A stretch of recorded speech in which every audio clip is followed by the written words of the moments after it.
256페이지 원리합계를 설명하겠습니다. 원리합계는 원금과 이자의 합계를 원금 있죠? 원금, 이자의 합계를 원금의 원자, 이자의 이자 해서 원리합계라고 합니다. 원금과 이자를 더한 거. 그리고 이제 여기 단위법이랑 복리법이 나와 있는데요. 이제 단위법은 설명을 안 드릴게요. 시험에 안 나오고 복리법만 설명을 드리는데 그 복리법은 밑에 있는 예금으로 설명을 하겠습니다. 자, 부모님들이 이제 돈을 모으고 여러분들한테 재산을 모으는 과정에 대해서 잠깐 설명을 드릴게요. 일단 예금이랑 적금이랑 그 두 개를 구별을 하셔야 돼요. 예금은 금액을 한 번 큰 금액을 넣어놓고요. 중간에 아무것도 아니에요. 이 기간을 일단은 3년으로 다 잡아놓고 큰 금액을 넣고 아무것도 안 하거든요. 그러면 얘가 이제 1년이 지나면 이제 이자가 이렇게 붙어요. 그래서 여기가 전개를 해서 풀어 헤치면 이게 뭐냐면 원금이 되고요. 그리고 이게 이제 이자가 돼요. 원금과 이자가 됩니다. 그래서 1년이 지나면 원금과 이자가 붙고 이 R을 이자율이라고 해요. R이 이자율이라고 하는데 그래서 1년이 지나면 이 정도 이자가 붙고 원금도 이렇게 돼요. 그 다음에 은행에 돈을 이렇게 넣죠. 초반에 이렇게 넣었다가 나중에 이제 1년이 지나고 빼면 이런 금액이 돼요. 근데 이제 그걸 다시 은행에 집어넣는다는 거죠. 이렇게 다시 집어넣어요. 그러거나 다시 빼고 그리고 다시 집어넣고 다시 빼고 그래서 3년이 이렇게 지나간 거예요. 중간에는 우리가 추가로 돈을 넣거나 그러지는 않았어요. 근데 실제로 돈을 빼지는 않고요. 은행에 가서 연장해 주세요. 그래요. 예금을 연장해 주세요. 이렇게 얘기를 하면 자동으로 이제 들어가요. 돈을 빼고 실제로 뺐다가 다시 집어넣는 게 아니에요. 그래서 이제 요 두 번째 상황을 보시면 두 번째 상황은 원금과 이자가 그 다음 기간에 원금으로 취급을 해서 이게 들어가고 그리고 1 플러스 R의 제곱이 되잖아요. 하나가 더 붙죠. 그래가지고 다시 이자가 붙어요. 그래서 위에 설명을 이 그림이랑 위에 설명을 잠깐 보시면 일정한 기간 복리법인데요. 일정한 기간마다 이자의 원금을 더해서 그 원리합계죠. 그 원리합계가 그 밑에 A의 1 플러스 R이에요. 됐죠? 그 원리합계가 여기를 얘기해요. 이게 그 원리합계를 위에 다시 보시면 다음 기간의 원금으로 간주하는 거죠. 다음 기간의 원금이에요. 자 보시면 다음 기간 원금으로 간주해서 그걸 다시 집어넣는 거예요. 보시면 이걸 다시 이렇게 집어넣어요. 그러고 나서 다시 이자가 붙는 거죠. 이런 방식으로 이자를 산정하는 방법이 복리법이라고 해요. 즉시 이제 이자에 이자를 다시 붙는다. 즉 이자에 이자를 다시 붙는 것을 복리법이라고 해요. 그래서 이거는 등비수열이에요. 보시면 A의 1 플러스 R에 그 다음에 A의 1 플러스 R의 제곱 A의 1 플러스 R의 3승 이렇게 돼서 등비수열의 공비가 1 플러스 R인 이렇게 상태예요. 이렇게 등비수열이 되는 거죠. 그래서 이제 복리법이고요. 단위법을 잠깐 말씀드리면 옛날에는 단위법의 이율이 복리법의 이율보다 좀 많이 차이가 났어요. 그래서 이거는 원금 기준으로 계속 이자가 붙는 거거든요. 최초 금액 기준으로. 그래서 잠깐만 할 필요가 없는데 일단 설명을 할게요. 또 3년이라 치면 이제 A가 들어가면요. 요거 기준으로 라지 A를 안 하고 스몰 A가 들어갈게요. 그럼 여기 A는 AR 이자가 붙고요. 그 다음에는 뭐 A는 EAR 이렇게 붙고요. 마지막 3년 차에는 A에는 3AR 이렇게 돼요. 등차수열 단위예요. 그래서 이제 원금에 대해서만 이자를 계속 더하는 방식으로 원리합계 계산하는 건데 다시 한번 말씀드리지만 IMF 때 같은 때는 단위법이랑 복리법의 이율 차이가 커서 이 단위법으로 주로 많이 했고요. 그리고 한 4년이나 5년이 지나면 이거는 지수함수적으로 이자가 증가하고 이거는 직선처럼 이렇게 증가를 하거든요.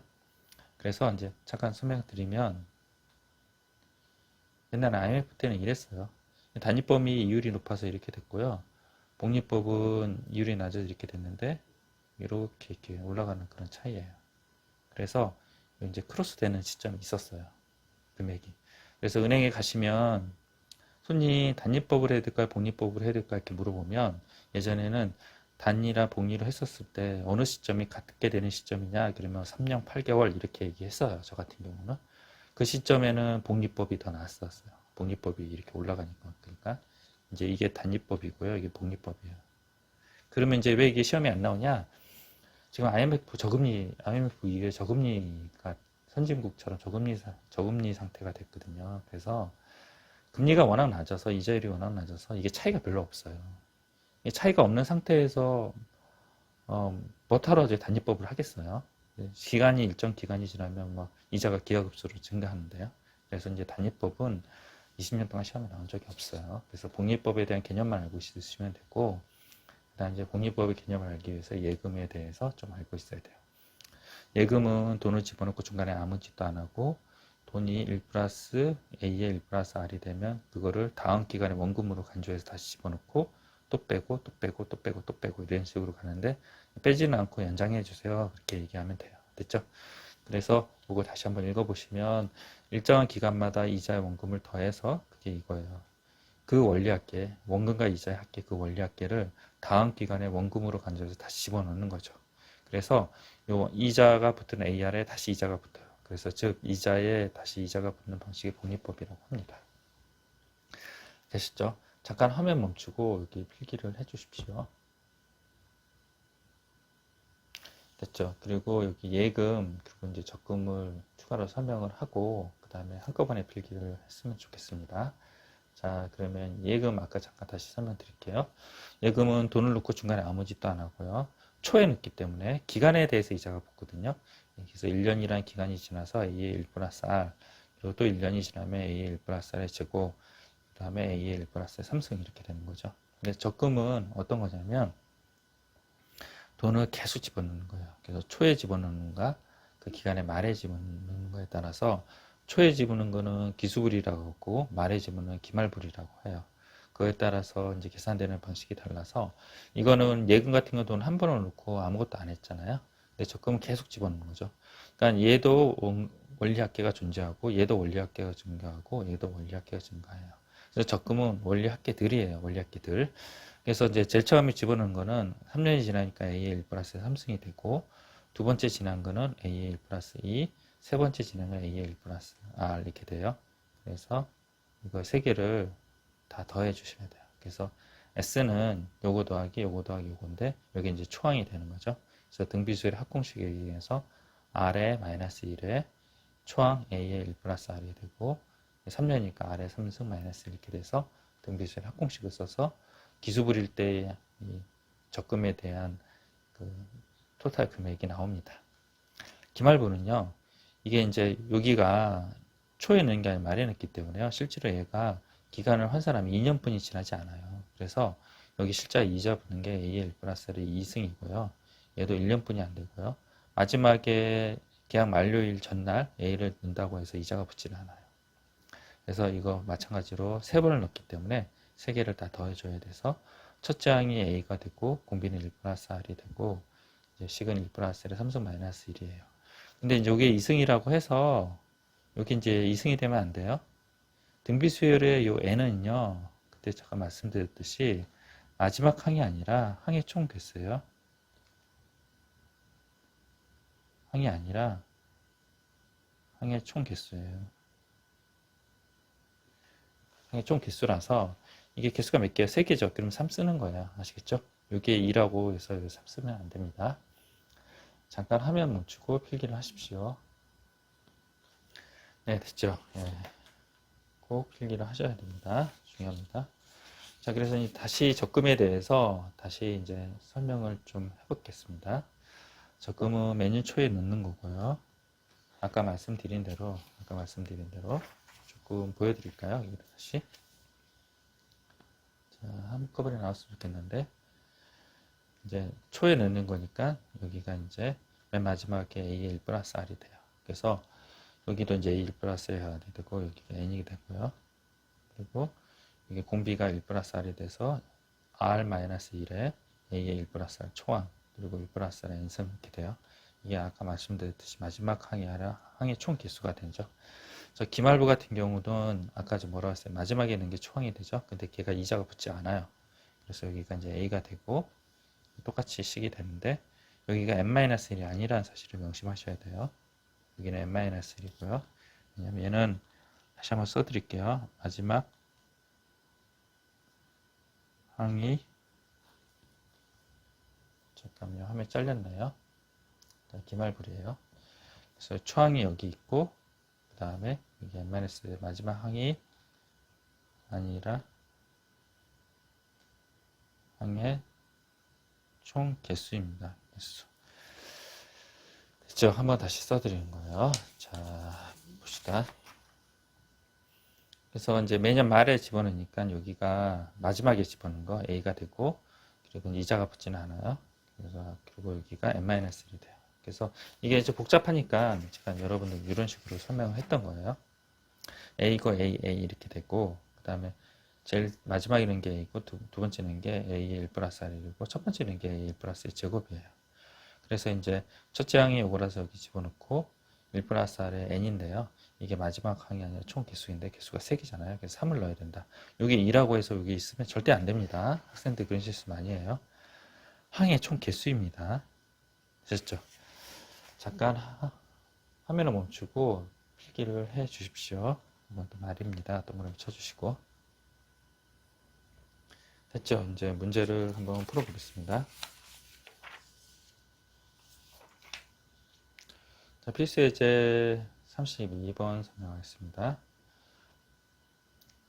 연이율 어떻게 돼요? 연이율 6%에 매년마다 복리로 매년마다 이렇게 했죠. 아하, 이게 이제 예금이 아니라 적금이구나. 매년 초에 2만원씩, 이거 스몰 A라고 나요. 적금이니까 스몰이고요. 이제 예금은 라지 A로 줄었어요. 10년 동안 적립할 때 10년 말까지 적금 원리 합계를 구하시오 이렇게 나왔어요. 초에 집었는데요. 그래서 이 위의 내용을 이렇게 아래 표처럼 잠깐 구해 보시죠. A 하고 A의 마지막에 이거 물결 표시하시고 첫 번째 A는 10년이 지나니까 A의 1 플러스 R의 10 이렇게 돼요. 10 이렇게 되고 그리고 두 번째는 A의 1 플러스 9 되고 마지막에 이제 초에 넣는다고 그랬죠. A의 1 플러스 R이 돼요. 점점점점이 됩니다.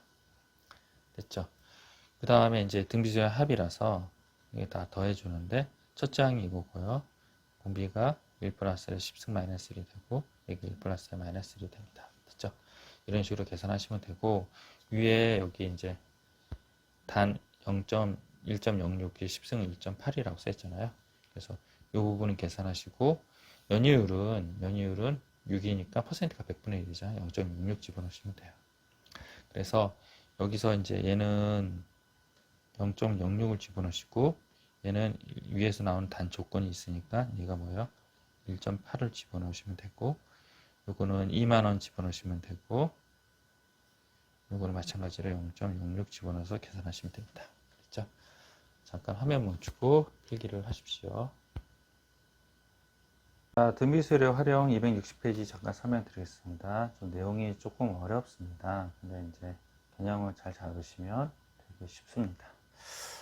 자, 문제 한번 읽어볼까요? 특강일. 도윤이는 140만원짜리 가전제품을 컴퓨터로 합시다. 이달 초에 구입을 하고 이달 말부터 일정한 금액을 10개월을 갚으라고 해요. 월이율이 2%고 1개월마다 복리로 계산하고 매달 갚아야 될 금액을 구하시오 이렇게 있잖아요. 근데 가정을 두 가지를 하는 거죠.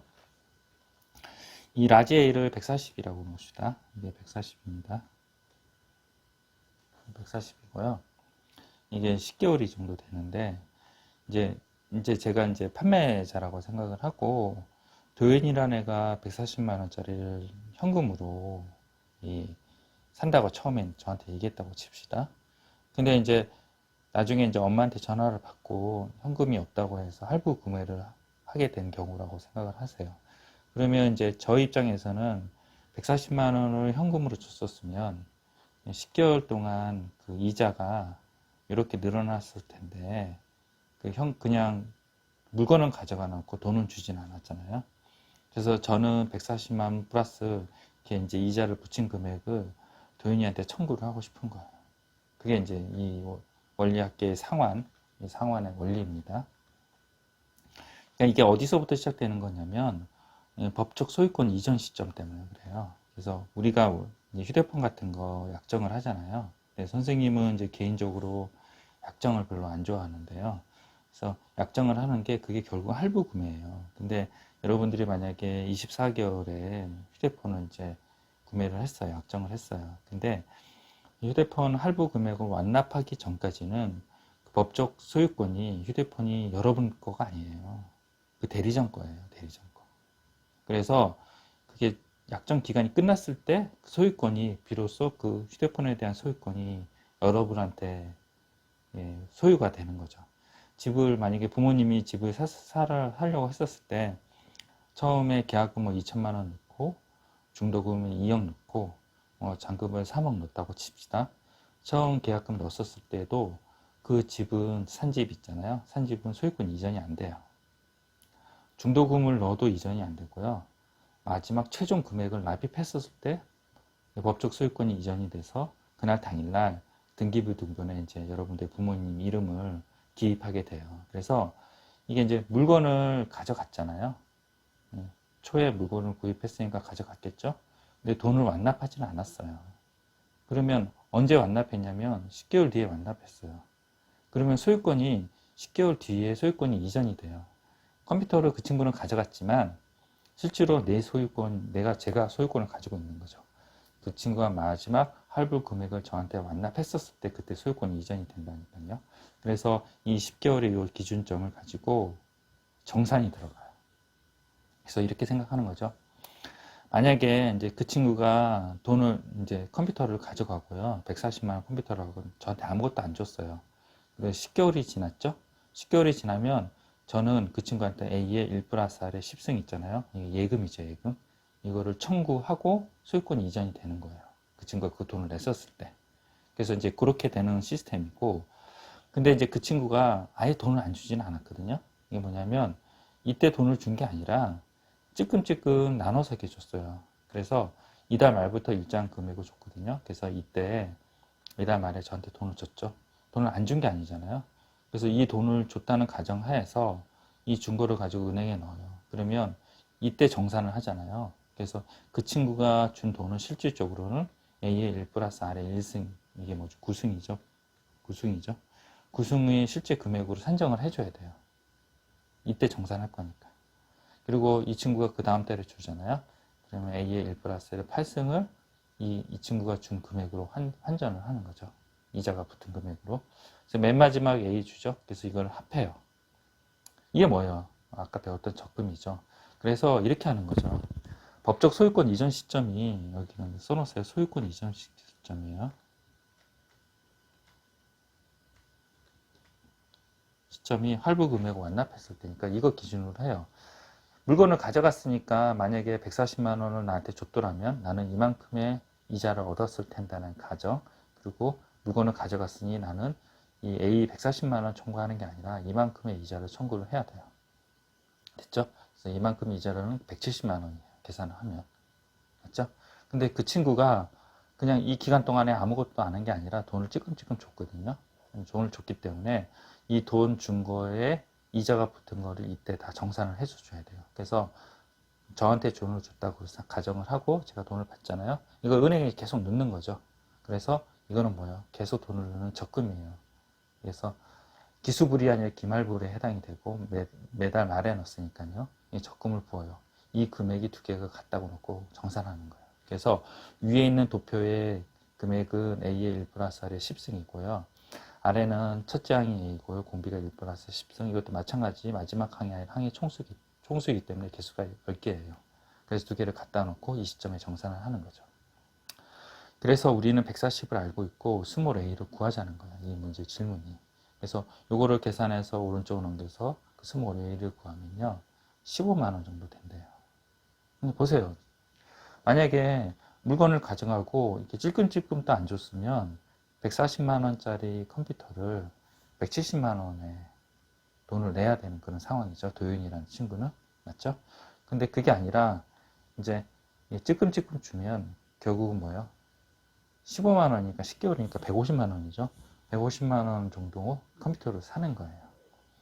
그래서 약정을 한다는 게 좋진 않아요. 지금 휴대폰 요즘에 그 약정해서 그 이자율이 4에서 5%라고 그러더라고요. 4에서 5%. 4에서 5%를 이자를 내고 여러분들이 휴대폰을 공짜로 받는 것 같지만 결국은 사는 거예요. 그래서 저는 휴대폰을 처음에 샀을 때 그냥 현금을 주고 샀어요. 그게 이제 10만 원이 아까워서요, 사실은. 그냥 현금을 주고 샀는데 요즘에는 그 제도가 없어지고요. 요 근래에 다시 이, 뭐죠? 자급제라는 게 나왔잖아요. 자급제. 자급제가 현금으로 산다는 거거든요. 그러면서 선생님도 이제 다시 이제 현금으로 사기 시작했어요. 그래서 지금 찍고 있는 이 휴대폰도 갤럭시 20인데, 노트 20인데 이것도 현금으로 샀어요. 금액은 한 110만 원 정도 되는 것 같아요. 근데 이제 결국은 이제 할부 구매가 그 소비자한테 유리한 게 아니에요. 그래서 이제 무이자 할부를 사면 좋은데 유이자 할부는 되도록이면 손해를 많이 봅니다. 그래서 이제 10만 원을 더 내고 사는 거예요, 결국은요. 그래서 그렇게 알고 이해하시면 됩니다. 자, 이 상환이란 개념의 핵심은요, 소유권 이전 시점이에요. 다시 한번 설명드리지만, 컴퓨터는 가져가 놓고 돈은 주지 않았잖아요. 그래서 저는 요 A의 1 플러스 R의 10승을 청구하고 싶은 거예요. 그래서 170만 원을 청구를 해야 되는데, 사실은 170만 원 청구해야 되는데, 그렇다고 도현이가 저한테 돈을 주지 않은 게 아니라 매달 말에 조금씩 돈을 줬잖아요. 그래서 그 도현이가 준 돈을 이 시점에 이자가 붙은 금액으로 다 합쳐가지고 얘랑 갖다가 놓고 이식을 세워요. 이식을 세워서 라지 A는 140이 되고 스몰 A를 구하라는 그런 문제가 바로 상환 문제입니다. 자, 이해하셨죠? 잠깐 화면 멈추고 이 도표도 그리고 필기를 해 주십시오. 됐죠? 자, 그 다음에 이제 특강2인데요. 이게 이제 아까 그 상환이랑 똑같은 개념이에요. 문제 한번 읽어보세요. 올해부터 매년 말에 300만 원씩 10년 동안 받는 연금을 받는데요. 연이율 6%고 1년마다 복리를 계산하고 이 연금을 올해 초에 한꺼번에 받는다면 이게 연금과 현가예요. 연금의 현재의 가격으로 환산했을 때 받을 수 있는 금액을 연금 현가라고 해요. 받았을 때 얼마나 되겠느냐 그런 거죠. 그래서 이제 또 가정을 하는 거죠. 두 가지가 가정이 있어요. 연금을 한꺼번에 받았었을 때 제가 이제 연금 큰 목돈이 필요해서 돈을 받았어요. 근데 그거를 안 쓰고 이자가 붙으면 어떻게 될까요? 여기가요. 10년 동안 A의 1 플러스 R의 10승이 듣게 되죠. 근데 이제 그렇게 연금으로 환산해서 받지 않고 그 다음에 이제 연금 형식으로 매달 말에 받았어요. 근데 선생님이 연금을 받은 걸 검소해서 쓰지 않고 그걸 다시 은행에 넣었어요. 그래서 여기가 뭐야? 적금이 되죠. 얘가 예금이 되고 마찬가지로 얘가 적금이 돼요. 아까랑 똑같아요. 적금이 돼서 요거를 합한 금액이랑 갖다가 놓고 계산을 하는 거예요. 갖다가 놓고 계산을 하면 아까랑 똑같은 식이 나와요. A의 1 플러스 10승 플러스 R의 1 플러스 10승 이렇게 나와요. 근데 차이가 나는 거는 뭐냐면요. 아까 전에는 요거를 알고 있었어요. 그리고 요거를 물어보는 거였는데 지금은 요거는 알고 있어요. 300만 원이라는 거. 요거를 모르는 거예요. 그 차이뿐이 없어요. 그래서 기본적 개념은 연금과 현가나 상환이나 동일하다. 되시죠? 그래서 이거를 계산하시면 됩니다. 잠깐 화면 멈추고 필기를 하십시오. 됐죠? 설명 드렸습니다. 여기 요 특강 1, 2 풀어보시고요. 확인 체크 330번, 301번 꼭 풀어보십니다. 개념이 어렵습니다. 자, 그리고 이제 263페이지에 209번 잠깐 설명을 할게요. 학생들이 질문을 많이 해서 이 부분 설명할게요. 9, 99, 999를 이게 이제 첫 항이고 A1이고 이게 이제 A2고 이게 A3인데요. N항까지 AN인데 이걸 다 합하래요. 그래서 이거는 이렇게 표시합니다. 10-1, 9를 10의 제곱 마이너스 1, 10의 3승 마이너스 1. 그럼 이건 뭐야? 10의 n승 마이너스 1 이렇게 되죠. 그래서 10, 10끼리는 따로 모아고 마이너스 1은 모두 n개죠. 따로 모아서 이렇게 계산하시면 됩니다. 등비수열 합공식 쓰고 여기는 n 되고요. 그래서 나중에 합쳐서 이렇게 계산하시면 되고요. 이거를 필기를 해 두십시오. 이 방법을 꼭 알아셔야 돼요. 잠깐 화면 멈추고 필기를 하세요.